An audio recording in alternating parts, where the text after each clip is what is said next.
What's up, guys? Up7 here. Today I'm going to be unboxing and kind of doing an overview. Doing an overview of some interesting Spin Master editions.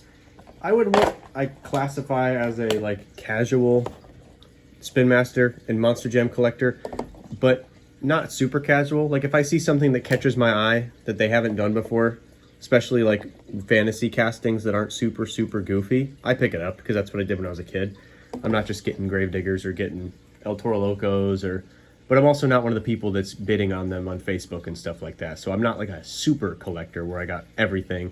But yeah, I grew. This is what I started with before Hot Wheels, so I always have a soft spot in my heart, and I like to pick them up. Start off with Fastro van. This is one that I saw. I'm like, oh, that's the I think pilot episode or season 1 A-Team van. Minus the red wheels. If they did like gray wheels, I think this is pretty cool.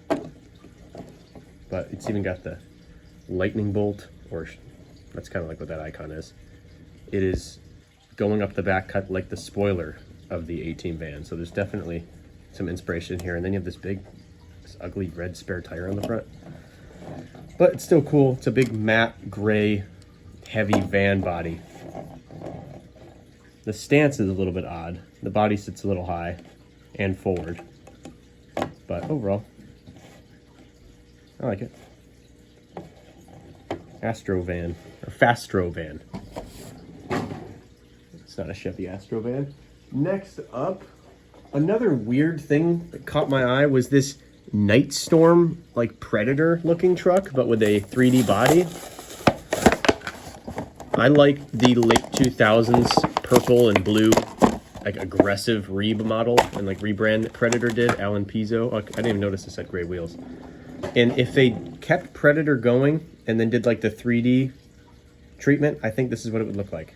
I wonder if this is from some old 3D model that they created a long time ago, if they were going to do a, I guess, 3D Predator. Because they did a lot of toys that did not translate to real life trucks. Not sure about the periwinkle wheels and chassis. It would have been much cooler black or this like royal blue. But it's still interesting. That's why I picked it up. I'm not a big fan of colored tires. Obviously, it's a gimmick, so in some cases it looks cool. But most trucks, I think, should have black tires. You know? I don't know. Who cares?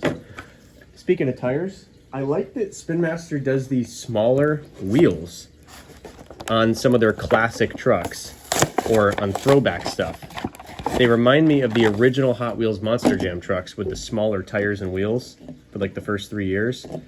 And they're a little bit bigger than those trucks, but you can kind of put them next to each other and stuff like that on displays.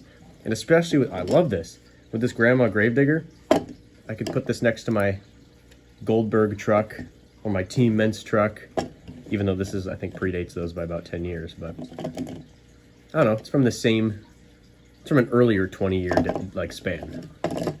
Predator, I'm talking about 2007 Predator, that's 20 years ago. This was 10, 20 years before what I grew up with, the early 2000s stuff, so kind of fits in with those 90s, early 2000s trucks a little bit more. I love the wheels and the rims. Let's look at this body. You got Spin Master and Monster Jam there. Oh, the Ghost is pretty gnarly. Great decals, honestly. Excuse my finger. That old stripe up the middle of Gravedigger. This is cool. I like this quite a bit. Anyway, just thought I'd share some interesting Spin Master Monster Jam stuff. Thank you guys for watching. Subscribe for more videos. Let me know your thoughts on some of these recent additions to the lineup. I think these are actually late 24, but they didn't get to my stores until recently.